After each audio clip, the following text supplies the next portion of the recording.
if anything I've learned from like the success I've had in life is that you actually get the highest returns by closing doors. Yeah. Right. Fascinating. Right. That you actually have to like, the deepest and the highest returns are actually a lot of levels down. Yeah. Right. And I think what you see amongst college kids is they're trying to like run down this hallway, opening doors as fast as they can and run back to these other ones before the other ones close. Right. And they're never walking through a door deeply enough. Yeah.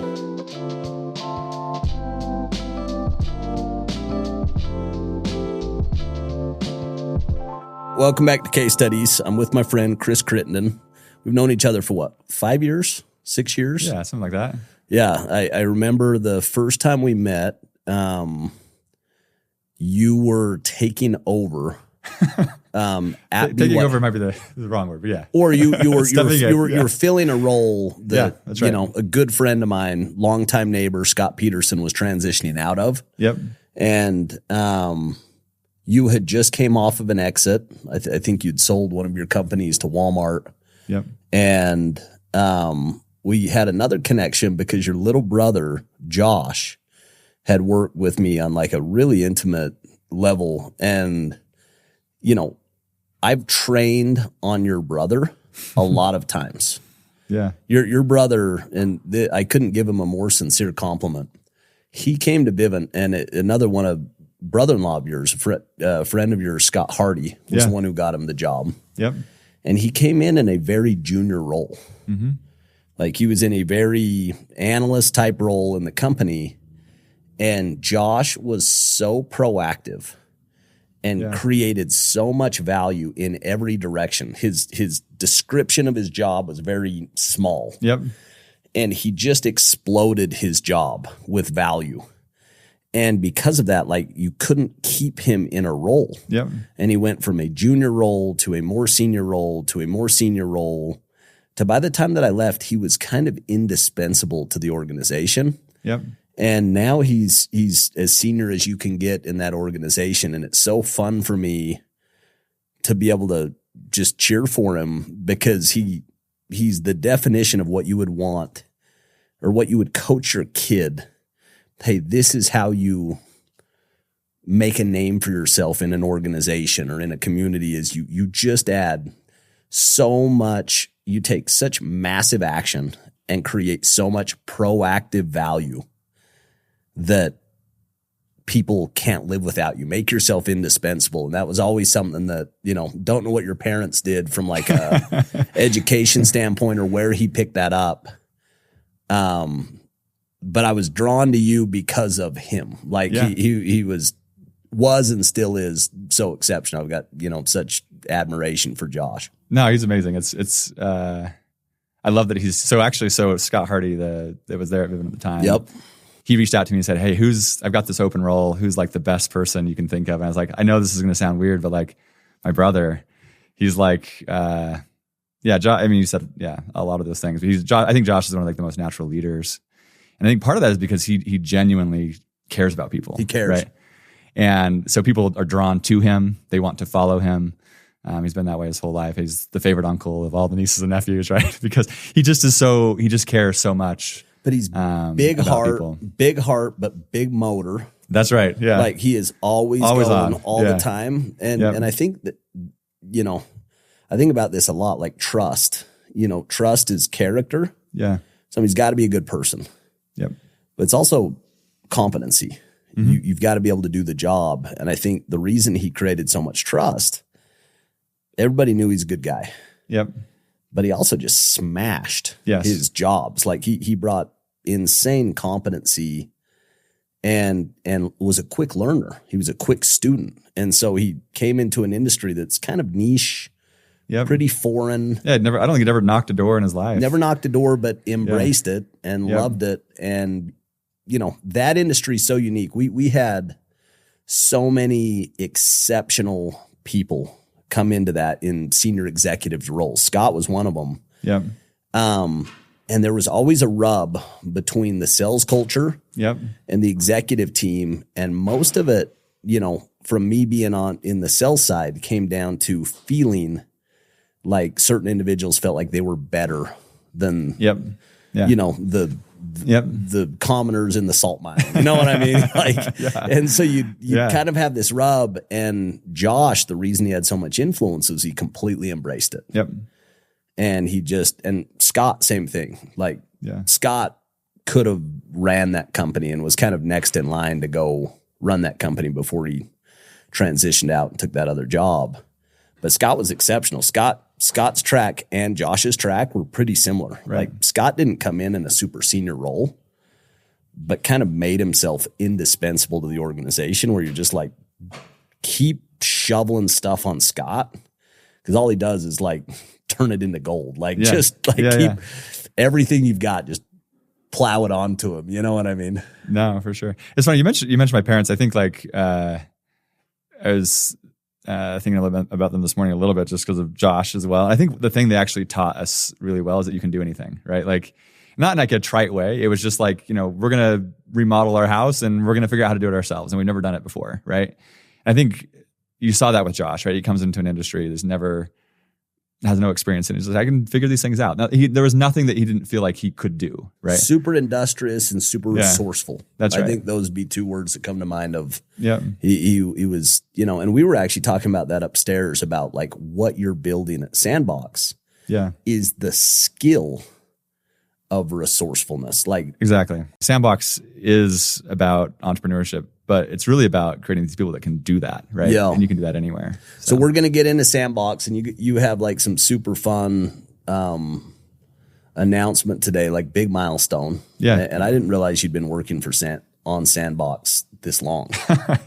Like it's an overnight success that's been going for 7 or 8 years. Like in our 6th year right now. 6 years. I mean, that's not insignificant. Yeah. But I want to actually go back to the beginning and spend a little bit more time on you. Okay. And I think, just trying to get a picture. So go back to what was home growing like? What was home growing up? Yeah.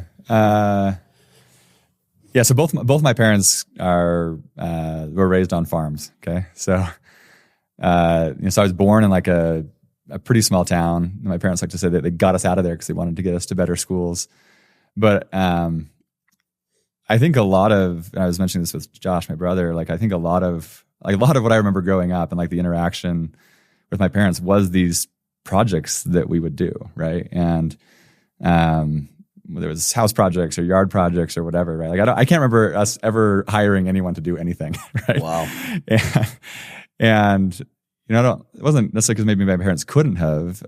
It's just that wasn't the way we did things, right? It's like, well, there's this thing that needs to be done, and maybe we don't know how to do it, but we're gonna figure it out, right? And that was like, I'm not exaggerating. Like I cannot remember something that we hired someone else to do anywhere, And these were like ambitious projects, like, complete house remodels and, whatever landscape stuff. And, so I think, maybe that taught me hard work. I don't know that taught me hard work. I think what it taught me, as I was mentioning earlier, is it taught me that, I never had a thing in my brain that said, you can't do this. Go figure it out. It's just like, you just go figure it out. Like there was, and this was before YouTube when you could like YouTube things, So I think, that's what I remember a lot, right? Was kind of that growing up. Yeah. So they kind of set that tone or set that culture. You said both of them farmers. Yeah. Were they like highly educated, your folks? So my dad, he had a bachelor's degree. He was, ended up being an electrical engineer, worked for Intel. So, but yeah, and I think they also saw that in that like, they had progressed a lot in terms of like their education and wanted the same thing for us. Right? Yeah. But also pretty normal. Like we went to it wasn't like, it was not, I don't think my parents were, they cared about us, but it was like, they weren't sending us to private schools. Like we went to public education, went to BYU because it was cheap, so I think education was something they highly valued. You had how many siblings? There were 4 of us. Okay. So 4 kids. You're the oldest? No, second oldest. So, have an older sister, and then Josh just below me, and then a younger sister. Okay, and so then you came to BYU. Yeah. Did your BYU experience, and then where did you go from BYU? So I went to consulting. So this is like, I'm always preaching against this when I'm talking to students now. Like when I was at BYU, like I didn't I don't think I had really developed a sense of like what I actually wanted. And most young people don't, right? I was just kind of like following like what people told me was the best thing you could do, right? Yeah. And so it was like at BYU, they were like, oh, the best program you can do is the accounting program. It's like, oh, I'll be an accountant, even though I hate accounting, you know? Yeah. Like, and then they're like, oh, the best job you can get out of school is to go work at, you know, one of these big consulting firms. And so I went and did that, right? So I went to a consulting firm in Dallas. You work with McKinsey, right? Yeah. Which bunch of buddies who've gone down that track. You say that you wouldn't counsel people to do those two things. From a person that didn't do either of them, yeah, having a strong accounting foundation, yeah, and getting some experience on somebody else's dime doing consulting still feels like a decent track. Yeah, no, it's not bad. I think what I would say is like, I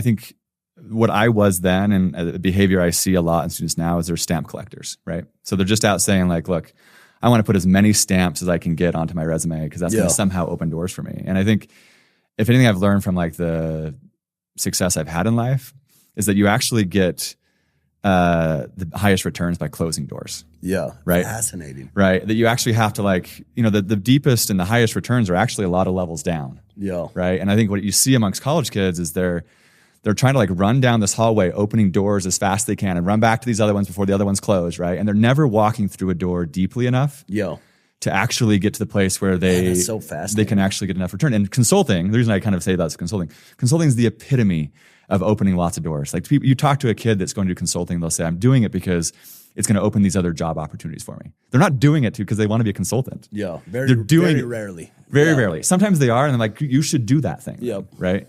They're doing it just to open doors, right? And I think again, I think there is a point in life where you kind of want to be opening doors, peeking inside, seeing what's interesting to you. Yeah. But if you really want to be excellent, you have to close a bunch of doors and go through them, right? And so I think that's what I wasn't doing. But I think to push back on you that a little bit, like I've got like, Scott Hardy was a coworker with me and was phenomenal and went really deep.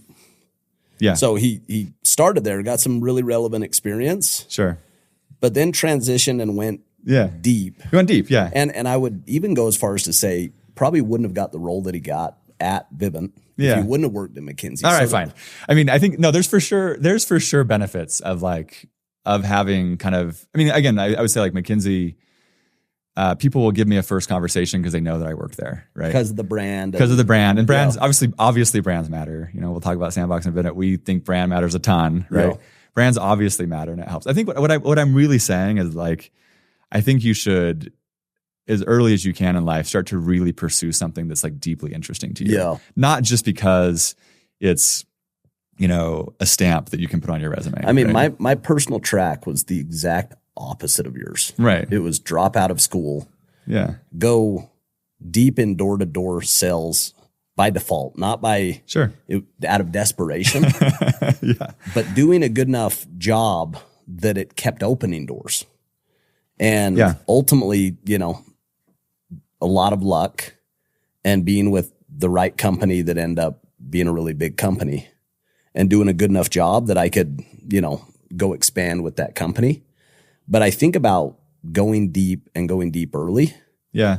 And it was the entire difference for me. Like 100%. I was talking to my wife and I'm like, I've never, ever remembered a time where we didn't make a ton of money from 21 years old and on. And so we learned how to invest because you had surplus. And so you go put it to work and then you screw one up and then you don't do that the next time. And then so a lot of the experience was from trial and error, and which is ultimately like what you're doing now is like, you want to learn how to be an entrepreneur, right. Jump in and start doing it. That's where you're going to get the deep learning is in the doing. You know what I mean? Which is so, you're just doing on a programmatic and systematic basis with some scale.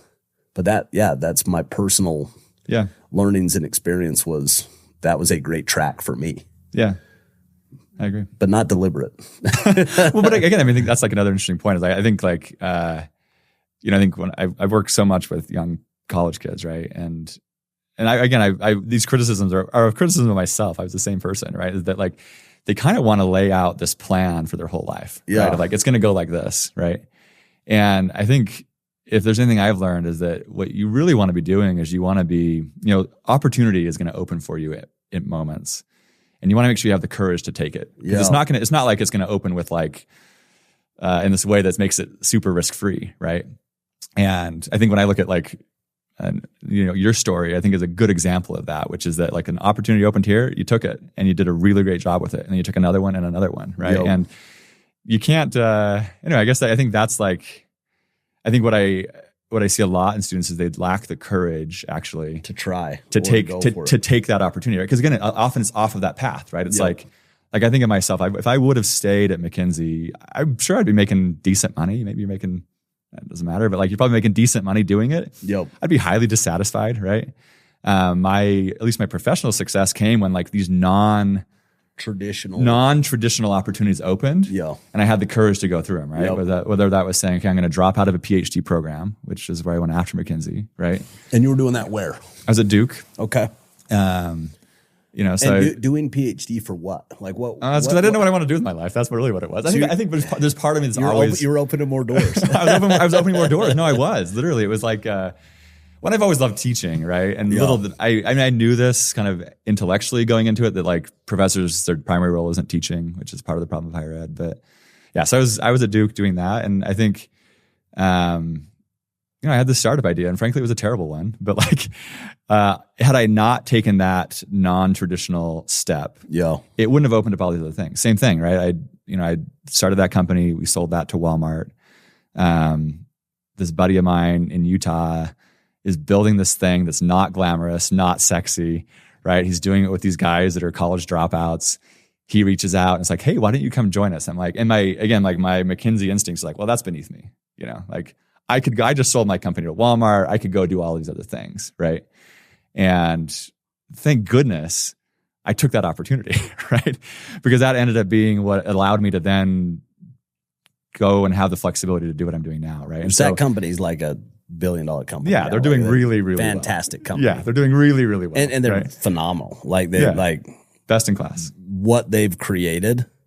Yeah. They've developed a skill set that's like a superpower. Like it's actually 100%. So fun. I really admire those guys over there. Yeah. So again, so that's what I'm saying is like, I think there's like, I guess what I'm coming back to the whole McKinsey thing is that you can get trapped in this pursuit of stamps. Right? Yeah. And like so trapped in it that these opportunities open up for you and you don't take them because there's the stamp isn't associated with it. Right. Yeah. And again, that all of my real professional success has come by taking those non-traditional doors. Have you ever seen The Greatest Showman? Sure. Yeah. Like I love, that's such like a beautiful story, but you've got that time where you've got Hugh Jackman and he's trying to persuade, what's the guy's name? He's trying to persuade him to join the circus. Yeah, that's right. And you've got a guy that, more prestigious family. Yep. Way better pedigree, likes the opportunity. Yep. But doesn't want to be associated with that opportunity. And it's kind of highly symbolic to like so many of the entrepreneurs that I know have made a, tremendous dent and a tremendous amount of money and impact in industries that are very sleepy. Yep. That are not your traditional glamorous track. There's the ones that everybody sees in, high tech and AI and a lot of these things, but there's actually a tremendous amount of sleepy businesses or that integrate those technologies into traditional or older businesses. You know what I mean? No, 100%. So I guess that's maybe all I'm saying. It's like, I think you can get too trapped in chasing prestige, right? Yeah.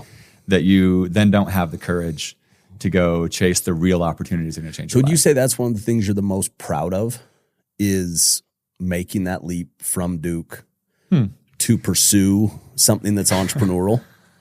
I don't know that I spend a lot of time thinking about what I'm proud of, but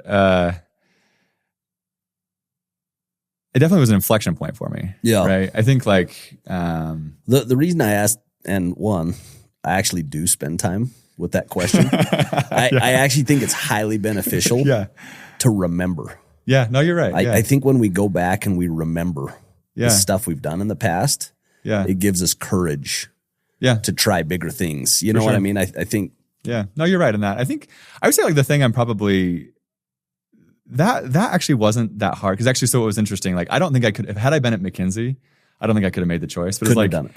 I left McKinsey. I went to Duke, you're poor, right? Like you're living on, I think my PhD stipend was $22,000 a year. Where McKinsey, you're making good money. Yeah, I was making money. So it's like you step down from here. Yeah. So I'm at Duke, I'm making $22,000 a year. That step actually didn't seem that scary because it was like, well, I'm going to go from making $22,000 a year to making zero. It's not that big of a difference. I would say the one that was probably, the one that was the scariest for me was actually with actually deciding to take Sandbox outside of BYU, because for me, it was like there was a lot of reputation on the line, right? And everything before that I had done was kind of entrepreneurship behind the scenes, right? Like your face wasn't associated with it so publicly, right? And so, with Reef Capital Partners, I had amazing partners, and the founding partner was kind of the face of the company. Like I was just able to kind of be there building quietly, right? Yeah. And when we actually decided to take Sandbox, which we talk about, but like to actually take it and grow it, that took the most courage, because it was like, oh, I'm actually this is my thing. I'm going to be. It felt like I was putting myself out there in front of the whole world, saying, hey, I can disrupt higher education, and that's just a crazy thing to say, Just so rad. Like, and so that was the scariest thing, I think. I want to actually spend a ton of time on that. Yeah. But I want to kind of keep working on the backstory for a second too. So you build a startup, sell it to Walmart, and it kind of going to where we met, and you invested with the Reef guys early, which ultimately has kind of allowed a lot of the freedom. When we were talking upstairs about Sandbox, like that's a mission-driven project for you. Like 100%.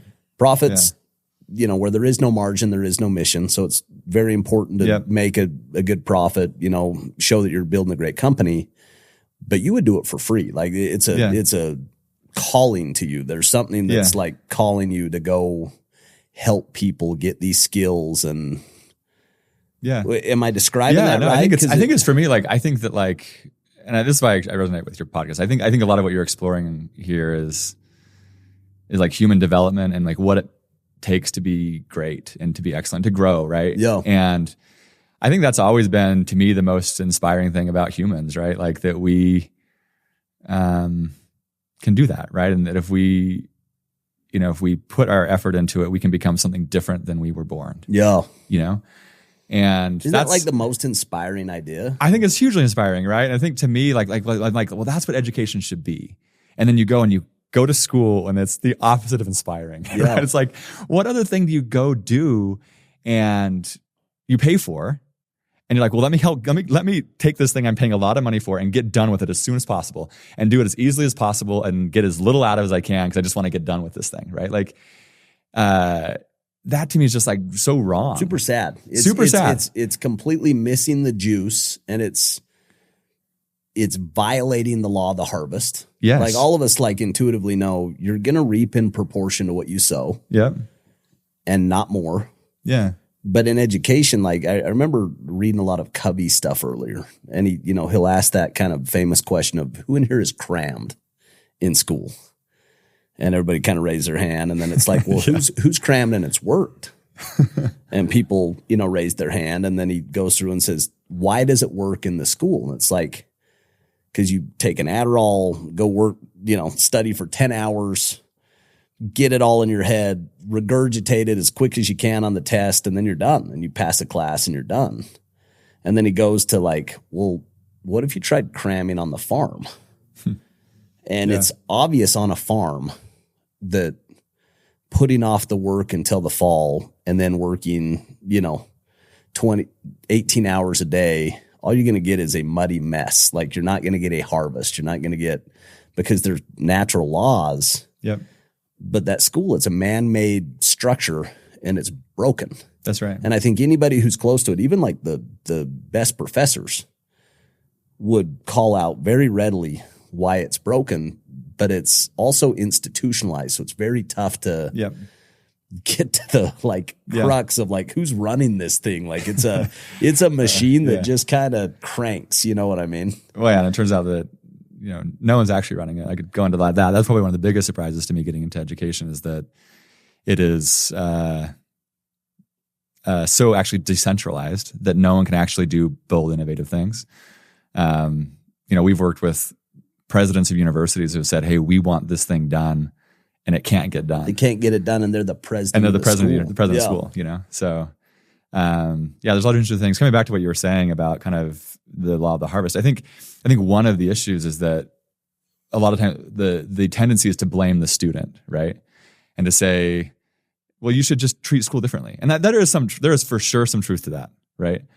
But I think what we have to start asking ourselves, and what we're asking at Sandbox, we're saying, well, maybe the system we've designed is what's causing this behavior. Yeah. Right. And if we change the actual system, if we change the environment, we'll actually get different behavior. Right. My wife talks, Liz, she talks about this a lot with children, which is like our kids. She'll say, let's be gardeners. You probably heard this, right? Let's be gardeners, not factory line workers. We're not trying to, chisel our kids into a certain thing. We're gonna create the environment that we want, and then good things will flow from that, right? That's amazing. I've never actually heard that concept. Yeah, and so I think with school we have to do the same thing, rather than like saying, hey, like it's the kids' fault, like they shouldn't be acting this way, or let's change these like rules or whatever. It's like, no, let's change the soil, right?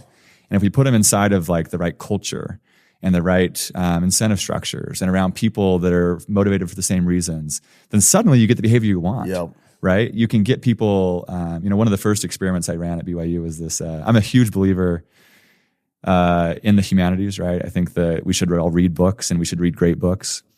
And, in the business school, you don't do a lot of that. You go to your general education classes, right? Yep. And you're like, oh my gosh, I got to read all this stuff. And you're reading Spark Notes, and now you're using AI and whatever just to get through it. And I said, but this is actually really important stuff, right? Like thinking about what a good life looks like, and what a good society looks like. The philosophical side of it. Yeah, it's actually super important, right? And so I said, this was the very first class second class I taught at BYU was, we called it critical thinking. And I said, I want to see if we can get kids to read a stack of books this tall in one semester without beating it with sticks, without whatever else, and actually get them to read it and to love it, right? And we did, right? And it was all about changing the soil, right? You change the incentive structures. You don't tell them that like they're going to be graded on these things. So suddenly as soon as you tell them they're being graded, they start just like skimming for the answers. Getting into efficiency mode. Yeah, they start skimming for the answers. But you say, no, like we're just going to have rich, amazing discussions about these things. And we did that. And I mean, not 100%, but they read the books because they wanted to, right? And so, yeah, I think in education, we've got to change the soil, So my dad, when I was growing up, he would pay me to read books. And he had this like... How did it go? It went fantastic. Like he had this list of preferred books. Yeah. And he'd pay me like $100, which was a lot of money back then. Yeah. And started reading, a lot of these, most of them self-help or finance or like motivate, I can still list them all off. It's As a Man Thinketh. It's The Richest Man in Babylon. Yeah. It's, Think and Grow Rich. It's The Magic of Thinking Big. It's How to Win Friends and Influence People. A lot of them are kind of EQ and personal goal setting and, stuff that's served me really, really well. But I do that with kids in my neighborhood now, and I'll pay them to read. And it's fascinating where you're talking about incentives. Yeah. And the money is actually the incentive that draws people in. But it's when they get that habit of reading and they start getting momentum with it and they start seeing themselves change and that growth, that's when it clicks. And it's a little experiment for me too, because I'll offer it to 50 kids and 3 will show up. 3 or 5. Kids to your neighborhood. It's actually like I'll have kids come over every Sunday. Someone will bring their parents. Yeah. We've got a 1-page book report, and I've got a 15-year-old that's giving me this report. And I'm like, you're going to smash life. Yeah. If you're doing this at 15 Yeah. and you don't stop until you're 30 or 40, yeah, you're going to be unstoppable because you're going to gather the right mental models and the way to think and the way, you know what I mean? Like the way to navigate sticky political situations and human situations, which matter so much. Like you've seen that. Yeah. So much of life, there's the hard skills and there's the soft skills, and the soft skills matter a lot. Yeah. And I think with AI right now, probably, they're going to probably matter more than ever because AI is making those hard skills accessible to almost everybody in real time. You know what I mean? Yep. Yeah. This idea of disrupting education is so fascinating. Talking about it in 2025. Right. Yeah. With this tsunami of trillions of dollars of investment into this AI boom that's going to change everything. Yeah. And it feels like we're going to look back not too distant from now and think about how education was. Yeah. And say, can you remember that? Like when that's what we experienced? Hopefully we do. Yeah. Yeah. So you go do that. And then going to the place we met, you were leading out the Rollins Center at BYU, which tell me about the feeling of that, because it's got to be kind of a proud moment where like you go to school there, you go off, you build a company, and then you get to come back to like the same school and like have the ability to influence kids that were you 20 years before. Like, was that a fun experience? Was it an exciting experience where you like, hey, this is rad. Like, this is really cool. Yeah, no, I mean, I think like, I don't think this every day, but I regularly think that I'm like the luckiest guy on earth, right? Yeah. Like, to be able to go and do that. I think every kid when they're at college, like they have these people they admire that inspire them. For me, it was Norm Nemro. He was like this, he's like this legend at BYU, and he has no idea who I am, right? He taught Accounting 200, and he really inspired me. So yeah, to be able to come back and teach others is super fun. So fun. Yeah, and I think like it's that part has always been super fun, right? Yeah. I think and had I just wanted to come teach a class, it would have been stayed super fun for a lot of times. Yeah. As soon as you want to start changing it, that's when it gets tricky. That's hard. So yeah, when you're trying to change something that has an aversion to change. Yeah. And I don't think it's just BYU. No. I think it's higher ed in general. Yeah, I can say definitively now that now we work with not so many, but we work with 6 universities. And we've talked to probably 100. Yeah. Right? I can say definitively it's not just BYU. It's in a university. So you did that for how many years? So I was at BYU for probably about six years, maybe 5 years. It's a long time. Yeah, and I didn't have a fancy title. I was just volunteering for a lot of it as an adjunct professor, and then they asked me to run the Rollins Center, which is the Center for Entrepreneurship, and that was a lot of fun, and also that then put me into like a lot more of the politics of higher ed, and that was less fun, but important stuff to get what you want done. So you did that, but at the same time, you were building Sandbox. Yeah, so I mean, I was building it at BYU. So again, like I came to BYU saying, let's change. How do we change the soil, right? So maybe let's go back. Give me like the premise of Sandbox. So you're going to mix them up now. what was the like? This is what I want to do. This is which I love that name, by the way. Like the idea of like a sandbox and like being in there, creating together, and like the curiosity. Like I love it. Yeah, I mean, I think like. So my theory around what we're doing with Sandbox really goes back to, I was at BYU as an undergrad. I was frustrated feeling like I'm in the best program in the business school. And it was good. And in hindsight, actually, like I can realize actually how excellent it is compared to most education, right? Which was accounting. It was accounting, yeah. Really super well-run program, still is to this day. But just was frustrated, just being like, I intuitively understood that the best way to learn something is by doing it, right?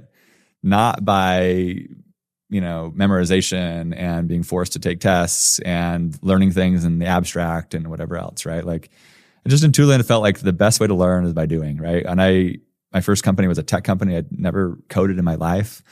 My co-founder thankfully had. He's brilliant. And I learned to code, and I learned to code because I needed to learn to code. And anyway, I just seen the power of that. I saw how fast I learned compared to like when I was learning what I was doing in school, right? It was just light years faster by doing, right? And so that was the basic idea. And again, it's like not rocket science. I think it's blindingly obvious to people who have learned hard things. But I came back and said, okay, I want to figure out how to get students actually learning by doing, right? And tried a few different things. I won't go through all the iterations, but basically eventually came to the point of saying, hey, like if I want to prepare, I particularly was interested in helping BYU students get more at the forefront of tech, right? Yep. I was looking at, I'd moved here from the Bay Area, and, I saw the jobs that young people were aspiring to out there. And then I came to BYU and saw the jobs they were aspiring to here and said, hey, like, I think we should be doing some more aspiration to get into tech. Right. Yep. And so yep. I said, okay, how do we get people into tech? How do we teach learn by doing? I said, well, the best way to learn tech is actually to start a tech company. Right. Yep. And not like a pretend fake class project tech company, but a real tech company. Right. Yep. And if they start great tech companies, great. But like, in that very process, you're going to become a better engineer.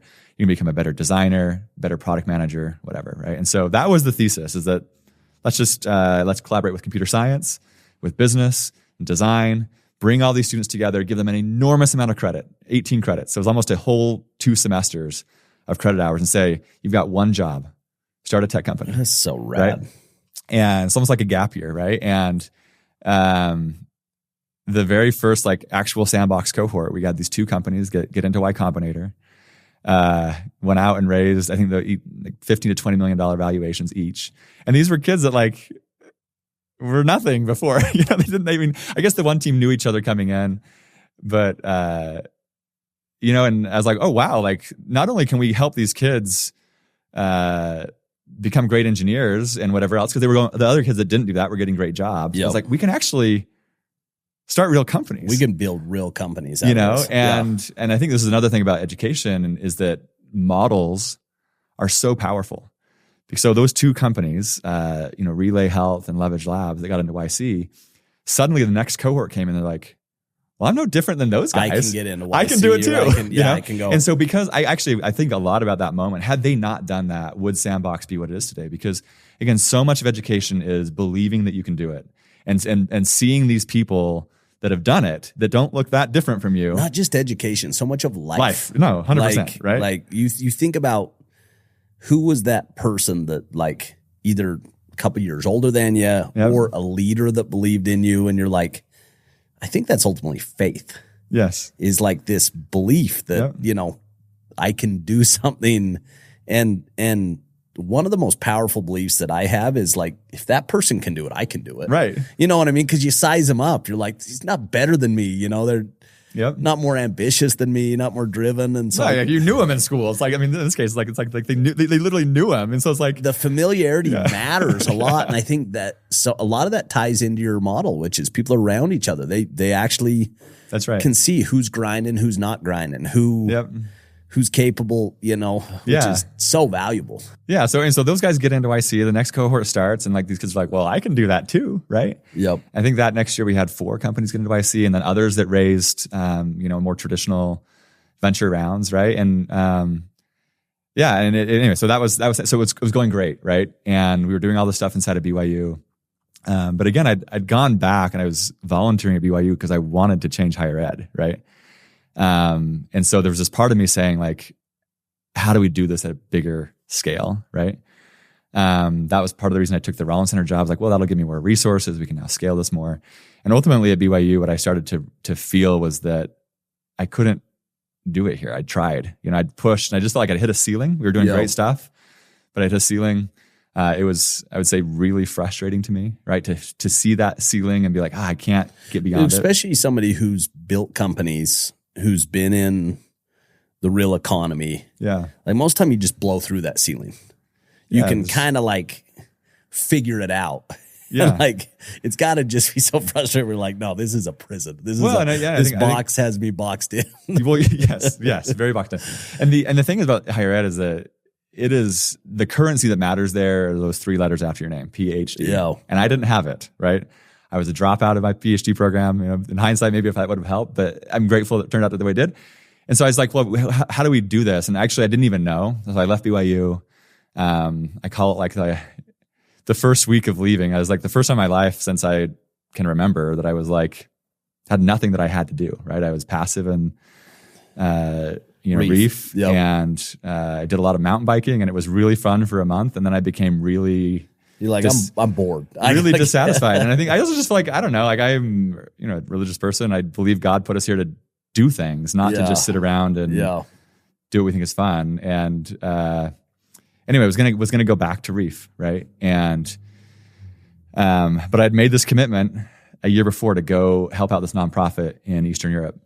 And so I honestly did not want to go. I was like, this is, it's like 2 weeks away from my family, and it just didn't sound very fun to me. But I went over there. They're like a small school out in the countryside of the Czech Republic. And they bring these young people from less developed countries to this place, right? And, at this point, we'd had the DocuSigns to get back involved with Reef and all the ways and like ready to go. I go over here and I meet these kids, and they were from, like I said, they were from South America and Eastern Europe, like the poorest countries in Eastern Europe, and Africa, and even places you wouldn't think of, like Italy and Spain, that have less developed economies. And anyway, they were all here, and I was meeting these kids, and I was like, they're all 20 to 26. I know people that age, right? That's all I've been spending my life with for the last, over 5 years at this point. And I met them, like, oh my gosh, these kids are every bit as ambitious, every bit as talented as those kids I'm back helping at BYU. And they just have zero opportunity. And they just inspired me. Like, I still think of them today. Like Alvaro was like this one kid who he just touched me in a way that I was like, I have got to figure out, if I can do anything to bring what we were doing with Sandbox to these kids, I got to do it. And so I called my partners and I said, hey, I'm not going to do it. I'm sorry. We're going to figure out how to scale higher education. Came back, and that's what set us on this journey. So we pulled Sandbox kind of out of BYU. It's still at BYU, but like I said, we're going to put it into an entity so that we can now serve across a bunch of universities. Doors open that shouldn't probably have opened, but UVU, Utah State and Utah Tech all jumped on board. Is it Seth over there, or you work with Seth wasn't there when we started. I mean, he came right in as we were about to launch the program, but Bob Allen was the new dean at the business school. Yep. And again, like, I think my life honestly feels like there's too many like lucky things in it, but I got invited to some donor event UVU where I got to sit next to Bob on an airplane all the way up to Oregon for a basketball game and all the way back. So I had a captive audience for 6 hours with Bob Allen, the dean. And I told him this vision of Sandbox and what we had done and how we wanted to expand it. And because of that, UVU jumped on board. I freaking love UVU. Like, yeah, they're amazing. They really are so much more innovative than other schools. Yeah. Like, they're very entrepreneurial. They have a chip on their shoulder. Like, you know what I mean? Yeah, they're hungry. They're so hungry. And they're serving like that customer that you were talking about. It's, I think 70 or 80% of the kids who go to that school are first generation going to college. Yeah, super inspiring. So you have like this scrappy, hungry cohort of kids coupled with like pretty scrappy and hungry Bob. Like he's phenomenal. Bob's the best. Yeah. Yeah. And Astrid, like same thing. Like she's great. She's a force. She's a force. Yeah. UVU's, they're hungry. They want to beat their neighbors. Yeah. It's just so fun. Like I love that. Sure. So you end up doing, the 6 schools today are what? Utah State, UVU, BYU, Utah Tech, Boise State, and Louisville. Okay. Yeah. So you got like a foundation of schools to start. Talk to me about the announcement today, because this was one that I wasn't familiar with. Obviously, watching you guys do great work. Yeah. Watching the companies that come out of your program. Yeah. But I think, you fast forward 5, 10, 15 years, a lot of the Utah unicorns are going to be kind of have their roots in your program. For sure. But talk to me about kind of the announcement today and why that's so significant for where you see Sandbox in the years to come. Yeah. So, I mean, I've spent a lot of time thinking about how do you really change higher ed at scale, right? And the unlock for me actually came looking at, so there's probably the 2 oldest industries, or 2 of the oldest industries, if you take religion out of it, I guess, are education and banking, right? They're both super old industries. You look at them both; they both have struggled to innovate, but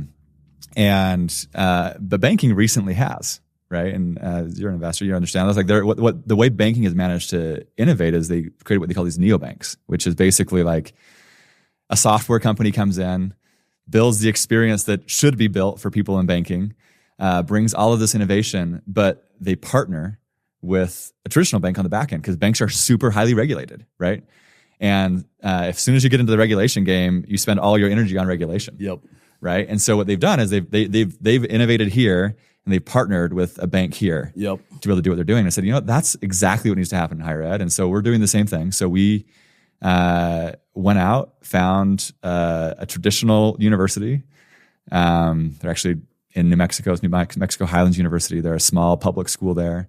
Super hungry, super scrappy. Just had a new president come in who really wanted to shake things up. We partnered with them. And so now what we can actually do now is we can launch our own degree programs. So rather than having to be embedded inside of the school and kind of deal with all those constraints, we can actually build the full vision of what we want to do. Yep. Right? The space we want students to work in, the full, rather than having we get 18 credits in our traditional program. This is now 100% of what you're doing, right? So somebody who comes direct with Sandlot can go get an undergrad or a master's. Not now. I mean, right now that's a master's degree. So what we're launching first, we're calling it the Sandbox Fellowship. It's a 12-month master's degree in computer science and innovation. It's insane. And it's 100% building a company, right? So it's a lot of Sandbox, but it's Sandbox on steroids. And so our plan is actually we're going to continue being at universities. We're actually, the thing I'm most excited about is this model now allows us to basically offer our university program for free to universities. So we'll have, if you're going to ASU, we hope soon, or, University of New Mexico or whatever else, you could do Sandbox as an undergrad, and then basically graduate into a 5th-year master's program. Is what this kind of first version will be. But we don't have any intention of stopping there, right? Like with now that we have an accrediting partner, we want to do as much as we can to offer as much the education funnel as we can. Where does it go from here? Like when you fast, it's actually insane that you are where you are. Just that you've taken it from kind of a passion project to, do I do nonprofit or do I do for profit? And I know that was like a big inflection point for you. That was important to us. I think so when you say where to go from here, we have very big ambitions, right? And I think for me, it goes back to this, when we were, pulling it out of BYU and saying, how do we scale this? We're getting a lot of advice. You should start a nonprofit and go raise philanthropic dollars and do this thing. And I just did not want to do it that way. I learned this in the Rollins Center, that I hate fundraising from donors, right? It makes your job be fundraising rather than serving your customer. Building. Right. And now again, and startups fundraise too, but I'm saying that's a concrete time frame. But also if the product is right, that's right. The dollars will flow. Yeah. And if your unit economics are right, you should make a lot of money. That's right. Because you have product market fit. You've got something that's right. appeals to, even me and you were upstairs. I dropped out of college. Mm-hmm. So I donated $5 million to UVU and they gave me a degree. There you go. So I'm actually a college graduate. And you're upstairs saying we're doing a master's degree and you go build your business and get a master's, and my head immediately goes to come do our master's degree, Casey. But my that was my immediate thought. Yeah. Which is probably just me being novel or my wife's getting her master's. I get my master's in a year. But I actually think there's a big market. Yeah. There obviously is. It's $1 trillion of student debt for education. I don't know those numbers, but you're probably right. It's an insane number. Yeah. But there's obviously a institutional, and a lot of it's just how people are educated, which is go get as much education as you can get. Go get as much accreditation as you can get, because that'll open doors for you. And I do think that there's some truth to it. But on your end, it's saying do both. That's right. Actually go get accreditation, but come build a company. Don't stop your life to go into a school where you're not going to actually get the tangible skills that you think you're getting. Yep. To go all in on your business. And at the end of it, you'll actually have a graduate degree that hopefully serves you well. Yeah. You know what I mean? But what you're also getting is you're a part of this really inspiring campus. Yeah. And the profits from this allow you to go create spaces and bring on the talent that can go perpetuate this cycle that a nonprofit just couldn't do. You couldn't support the talent that I think you'll be able to bring in from a for-profit business. You know what I mean? For sure. Well, again, for me, it came down to things I wanted to hire the best engineers in the world to come build the tech that powers what we're doing. Yeah. And you can't get those guys if you're not offering the same sort of compensation, which usually includes equity. That they'd get anywhere else. And so I said, if I want the best talent, and again, for me, it's I think one of the things that's a shame in education is that as we go out to like bring education to the world, it's always this diluted version of it. Like, it's like we'll give you online education, and online education, there are versions of it that are great, right? But I said, I want to build the world's best version. And I want to take that best version to those kids in these countries that don't have it. And so to build the best version, I need the best talent, right? And so that means you got to be a for-profit company that can give that talent equity. Right when you explained the model, it like made sense like immediately to me, where I'm like, there is massive demand across the board for kind of accreditation. Like that's just like every parent and every high school teacher and everybody is saying, hey, go get a degree. Yeah. But if you could couple that with come learn how to be a tech entrepreneur. Yeah. Bring your best idea. Come get real skills by doing. Yeah. Anyway, what you're getting to is it's like, and I think what's so, this, right? Because like you've been in the pressure cooker of starting a company, right? That like, yes, you're going to learn these entrepreneurship skills, but you're going to learn all of these other things too. You mentioned soft skills. Right? I think soft skills are probably the most important skills you can have, especially in the age of AI, right? And when you start a company, you start to learn soft skills quickly. Yeah. Because now you're like, okay, I've got this teammate that we're not getting along. And if it's a class project, I'm like, okay, well, in 2 weeks, this class project's over. So I'm done. I'm not going to have the hard conversation, whatever. I'll just do whatever. And it's annoying and I'll complain about it to my roommates, but like, I'm not going to just deal with the, actually solving it. Right. But if you're actually trying to start a company and you actually believe this thing is going to become something big, you now are like, I can't afford not to have that hard conversation. Right. And so the pressure cooker of starting a real company actually teaches you all of these soft skills. The consequence is just different. Different consequences. You cannot let that linger. Yeah. So you care. You got to go fix it. That's right. Yep. And so anyway, coming out of Sandbox, some portion end up being these great companies, right? The other portion come out and they're these different humans, right? Which again, that to me is what education is. We're 100%. trying to create human transformation, right? And the startup is just the mechanism by which we're doing that, right? Like when I teach at BYU, like, and I'll say this, and it's like actually like not received super well at BYU, but I'm like, if it was me, if I was running this program, I would have a mandatory internship for everybody to go out one summer and knock doors. Yeah. That would be a mandatory internship because of dealing with rejection, learning to persuade, learning to work a schedule, learning how to work hard, learning how to, I just think who you become from that process will serve you anywhere you go. Yeah. It's the 100%. Hard. And what you're describing is the same thing, just a different structure. It's saying if you can actually go build a company, whether it works or whether it doesn't, you're going to be forever changed. Yep. You will never be the same. No, it's funny. I mean, this is like a little bit of a tangent, but like you'll appreciate it that like, I mean, as the McKinsey background, I would have looked down on the door knockers, right? But when we see people applying to Sandbox that have experience knocking doors, it is like a huge plus because exactly what you're talking about. And give me the reason why. Like I've got my own reasons, but like from somebody coming from a different lens, different background, and even somebody that you say, hey, I would have looked down on that. Yep. Why now would you say this is a plus on the probability of success, being able to succeed?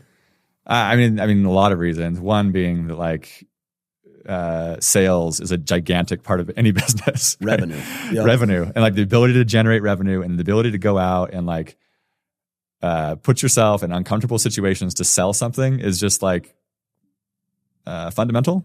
And not natural. To starting a business. And I think there's these kids that think, oh, like, again, actually, I was one of these kids. When I started my first company, I was like, I'm just going to build the most amazing product and it's going to sell itself. They're going to come. And that did not happen, right? Like, I still remember we bootstrapped, actually ended up bootstrapping the whole way, but there was one point we went to go raise money or to think about raising money. We talked to this VC and we're telling him all about what we built and the product and then it was amazing. Like all the specs of the product were just phenomenal, right? And he's like, well, how many people are using it? And we're like, 100.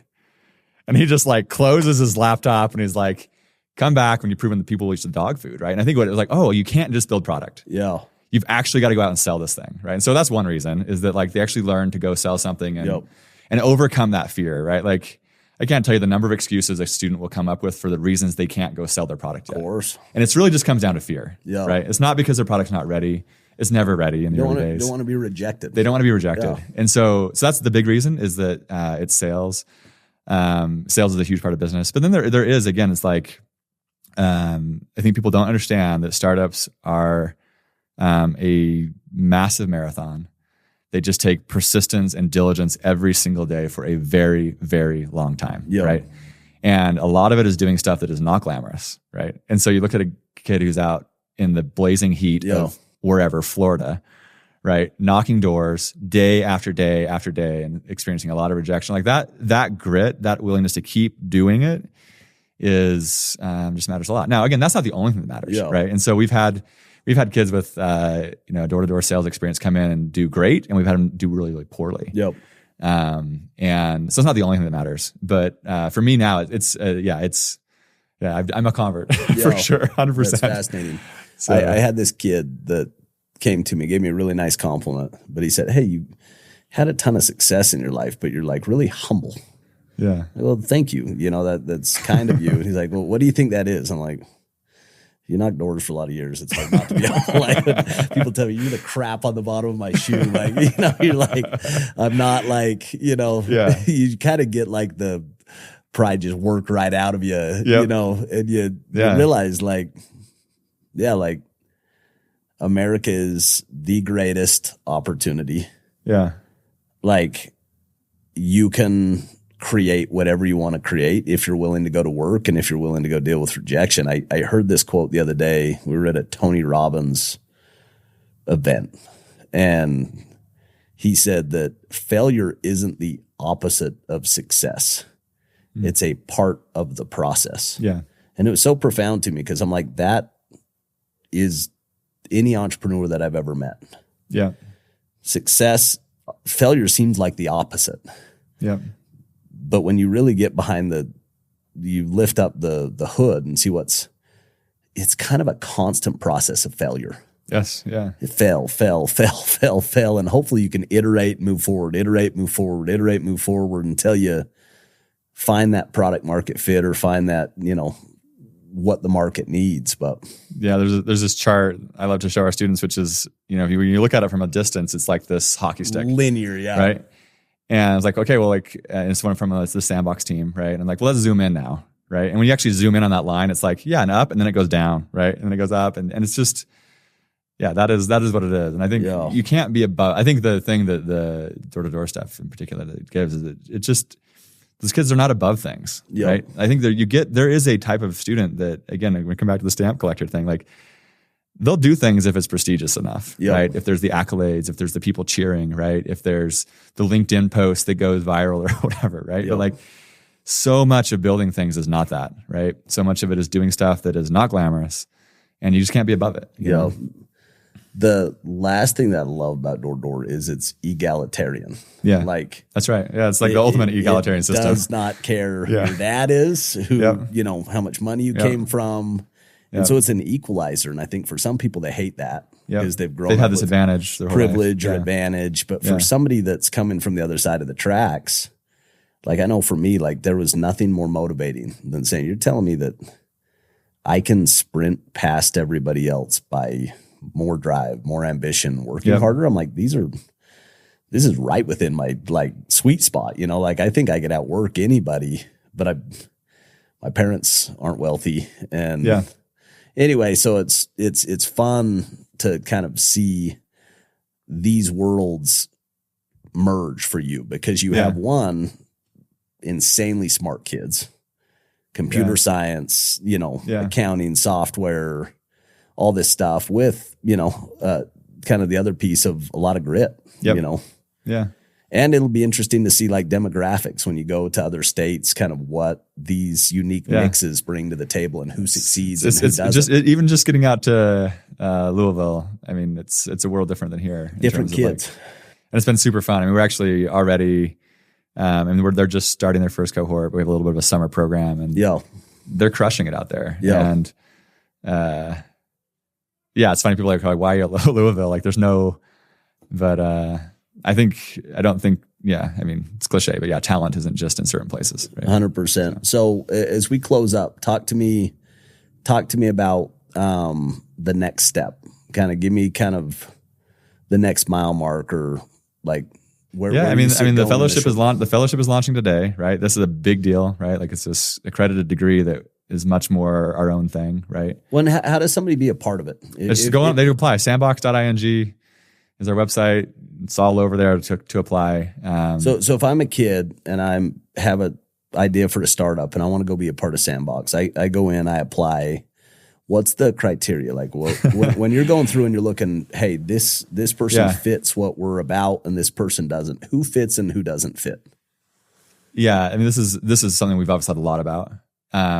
So again, Sandbox is mostly for young people in their 20s, right? When you're in that stage of life, it's actually really, really hard, I think, to identify. I mean, there's people talk about like the S tier or whatever. I just don't believe in it at that stage, right? Like, I think like I've never even heard that concept. Well, so all the young people are saying it, Casey. It's like it's basically just the idea of like this like super amazing tier of a person, like this human that's just like amazing in all these different ways, right?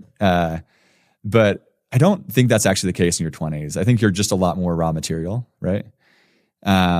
And so in Sandbox, we're always trying to say, okay, like if you're just really raw material, they're really not that different, right? Yeah, some people, they got fancy internships, but sometimes that's because their dad had a connection or whatever, right? Like they're really just raw material. So how do you pick the ones that are going to succeed? And what we've discovered is that it really comes down to one thing, and that is desire.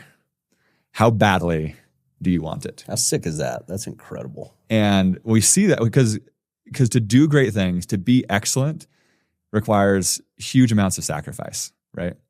And so if you don't have that desire, you just will not make those sacrifices. Persist enough. That's right. And so what we try to do in Sandbox is we're always looking to say, like, who wants this badly enough, right?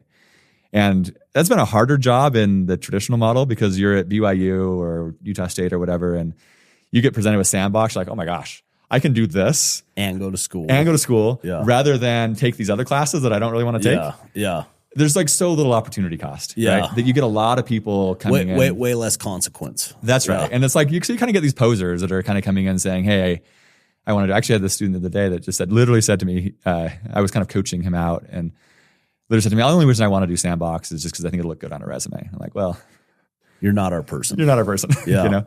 And, because no, again, I wanted to spend more time with them and like talk about that. Cause I think there's they're just raw, and they don't understand. They've been taught that, right? They've been taught, that wasn't actually, I don't fault him for that. Right. But you also don't feel it's right. Yeah. It doesn't feel as right. Like, cause again, the thing about Sandbox is not a magic wand. Like you don't become this amazing person after Sandbox because you did Sandbox. You do this thing because you went through hell to do it, right? You went through this pressure cooker that did this to you and it changed you. So if you don't come in with the right desire, that's not going to happen to you. Yeah.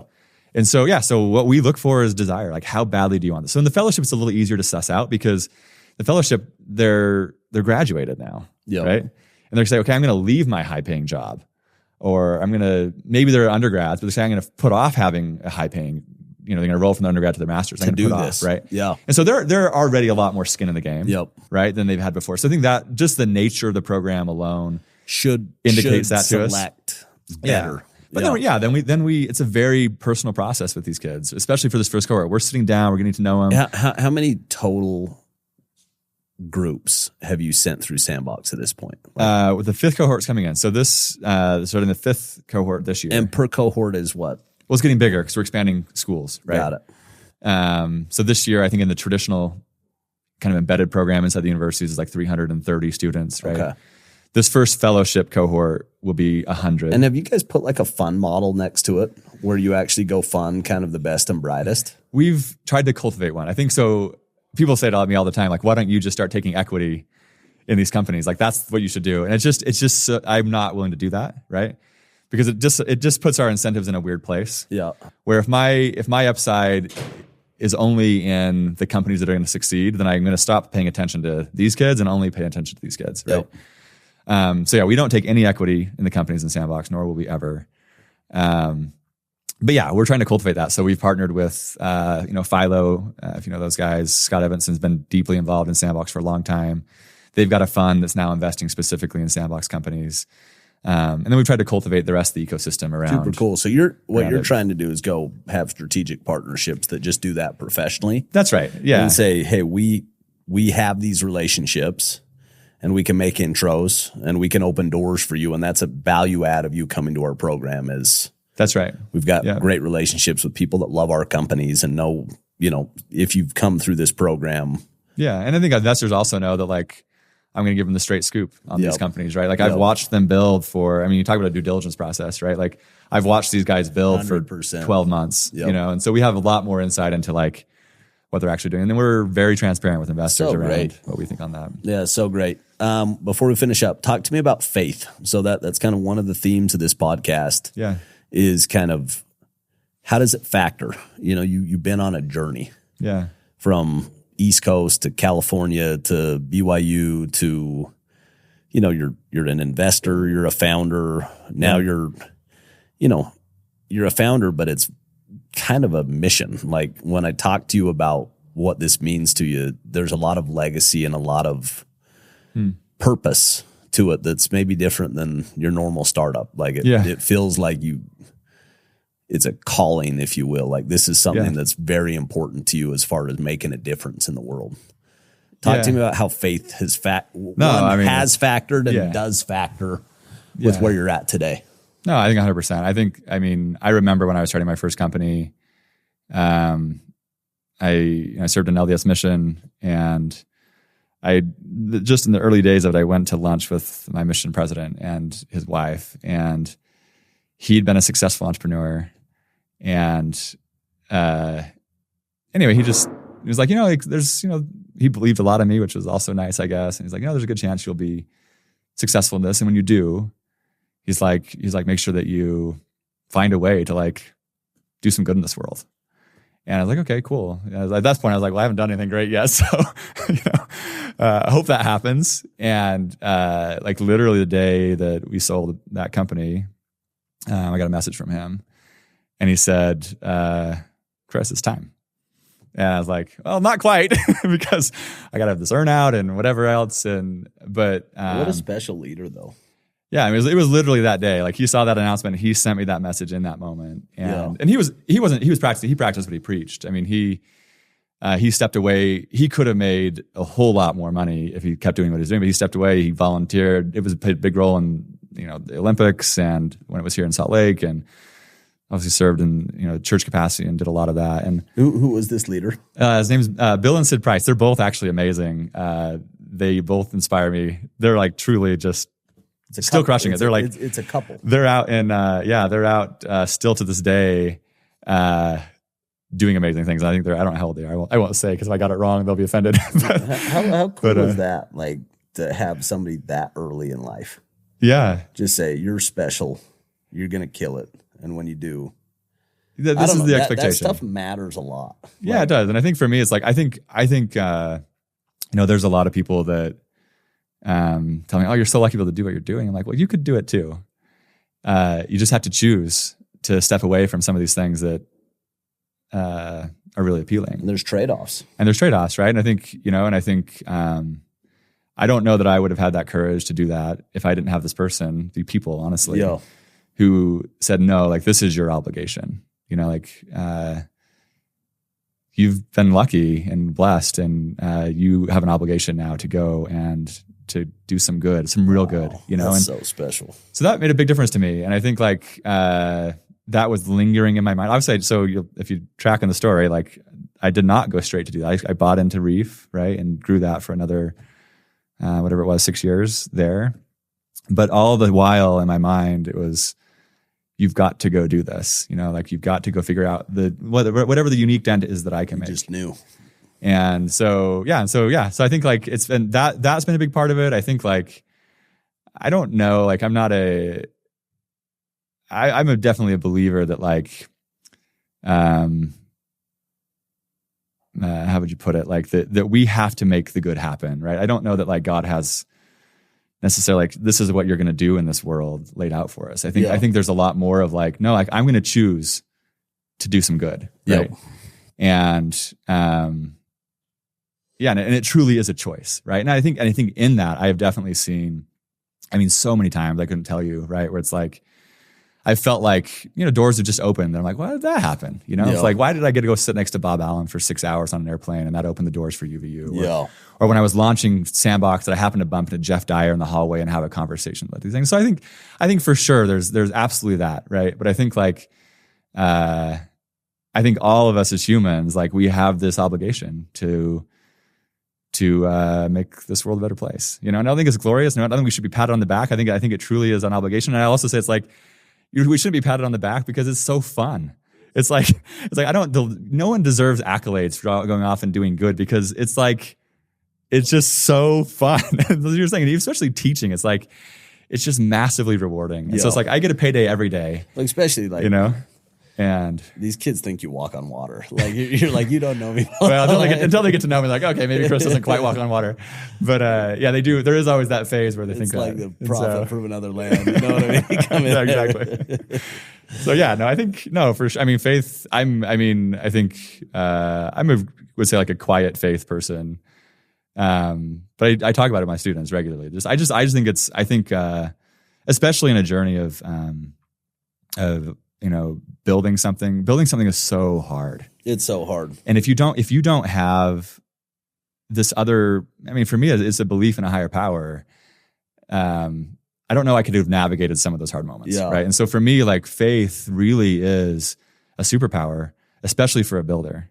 Because it's what can get you through these really hard times. And you got to believe in yourself. Yeah. You know what I mean? Like yes. You have to. There's dark days and you have to. Yeah. And so there's that faith too, which is like, I think you do have to have this, we actually we sent out there's the big 5 personality test. And it's the only one that's research backed, to all of our founders. Right. And one of I forget what the dimension is, the 5th one, but it kind of measures almost egotism and arrogance to a degree. Yeah. And a lot of our founders tested pretty high on it, right? And it's not, I don't think it's arrogance. I think what it actually is that you have to believe in yourself when no one else does. I had the funniest combo with this guy the other day. Ultra successful guy, sold his company for a lot of money, loves golf. And I'm just talking to him and I just said, hey, what is it?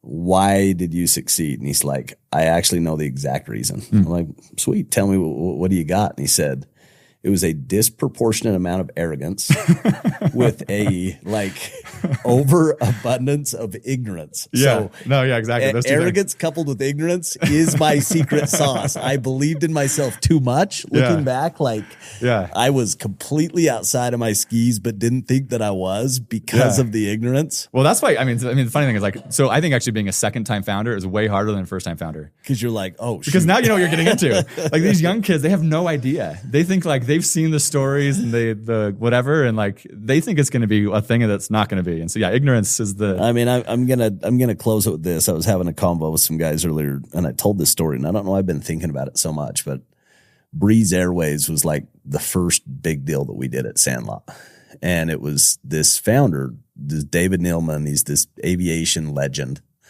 He's doing his 5th time. He sold his company Morris Air to Southwest, and then he built JetBlue and Azul down in Brazil, and he's doing kind of this capstone project with Breeze. And so I'm having this conversation with him and ask him the question of, hey, what would you tell your 20-year-old self? Yeah. And who succeeds as an entrepreneur and who fails? And I was expecting a certain answer, and he just said, honestly, I'd tell people it's not for everybody. Yeah. And it was disarming to me because you're expecting kind of this grandfather, story. And he just said, it's really hard. Yep. And you need to wake up in the morning thinking about it. You got to go to bed thinking about it. You have to be so passionate and so committed.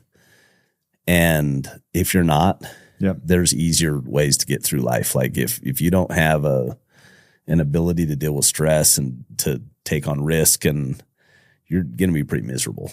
And it was kind of a humble answer from a guy that's doing it for the 5th time. Yep. But once you've done it, you kind of realize you're signing up for it. Yep. And there's, for you, it worked out. Yeah. But it doesn't work out for everybody. Yeah. And it's actually a higher probability it's not going to work out. Yeah. Much higher. The odds are not in your favor.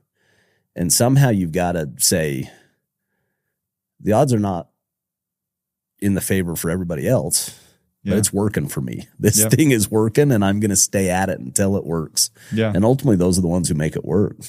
No, 100%. I think the other thing about it too is I think, again, and we were talking about this upstairs, like I think, the startup and the entrepreneur is one thing, but what you learn doing a startup, whether it succeeds or fails. I remember when I was doing that first company, like I worried all the time, like what's going to come of me if I fail? No one's going to want me. Yep. I'm going to be like washed up and I'll never be able to get a job again. I had all these things in my head and these fears. Anyway, we sold our company to Walmart and I'm there now and I'm going out to hire. And who do I want to hire? I want to hire all the failed founders. Yeah. Because I know what they've learned in that process. And it's funny as I kind of discovered this for myself and discovered that a bunch of other people had discovered it too, And so to me, actually, like, the game of entrepreneurship is one thing and the odds are terrible, right? But in that process, you will become this thing that's actually is hugely valuable. Yeah. Whether you succeed or you fail, there are definitely, you learn some things in success that you don't learn in failure. Yeah. But a lot of it is overlapping. Yep. Right? As you were saying, I mean, failure is so much of what success is, right? And so to me, actually going out and obviously I think doing Sandbox, right, or starting a company, there's not actually a huge downside, right? Yeah. If you do it right. I think there's a lot of people that think they can do it on the side, or they can dabble in it. You got to be all in. But if you really go all in and do something interesting, you're going to become a different person. Yep. And that person is highly valuable in the market, right? 100%. And then if you also believe that like part of the reason we're here is to become better than we are, then that alone becomes worth it too. We're hiring this like really incredible hire for our company. Yeah. And he's the most senior guy we've hired. He's 20 years of experience and he's coming in like a general counsel role. Yeah. But pretty senior role. Yeah. But this guy was a founder and a CEO for 10 years. And I think what he learned from that process is he never wants to be that again. Yeah. And so he's actually loves this GC role. Yep. But he appreciates it. Mm-hmm. And for us, we're kind of saying, hey, we want to measure twice and cut once. We don't want to be redoing this 2 or 3 years from now. Like we're looking for somebody that wants to come build with us long term. And his response was just, I've done a lot of other things. This is what I want to do. And I want to do it here. And we're like, awesome. But you can't know that until you know the other one. You know what I mean? And so just like what you're saying, like there's not a lot of downside. Your downside is you go get a really good education. I remember the first deal that we lost money on. And when you're first investing, you just think it's all up and to the right. Yep. Everyone looks fantastic. Yeah. And the honeymoon for all of them is still pretty good. And then we just got it wrong. Yep. Some of it was our fault, easy to see looking back, stuff we missed. Some of it was market driven. But you go through that process and you have to go back to investors and say, sorry, we missed this one. We're really disappointed with it. And then you get through it and you realize I'm still alive. Yeah. And don't want to do that ever again. Yep. I will do that again if this is the world that I'm in. So I know that it's not the last time it's going to happen. And so even just learning from, hey, how do we do better diligence? What's the postmortem on this thing that we could have seen that we didn't see that we can build into our process the next time? But then the second one is like, I'm still alive. Yeah.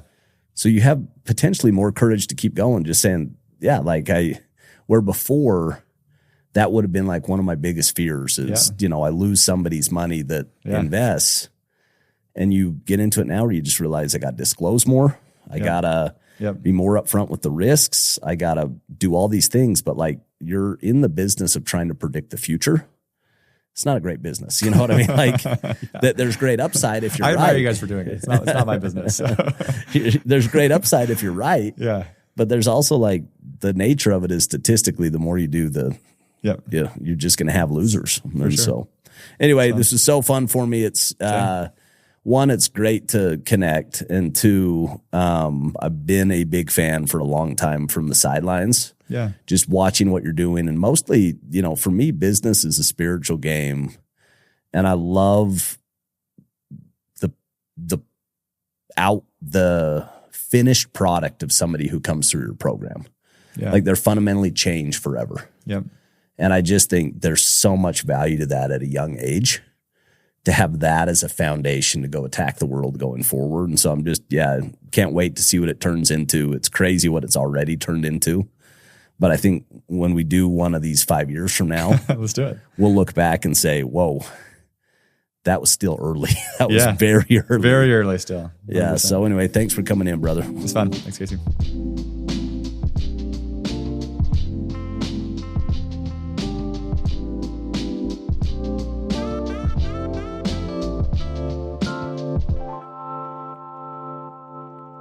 This podcast is brought to you by Sandlot Partners.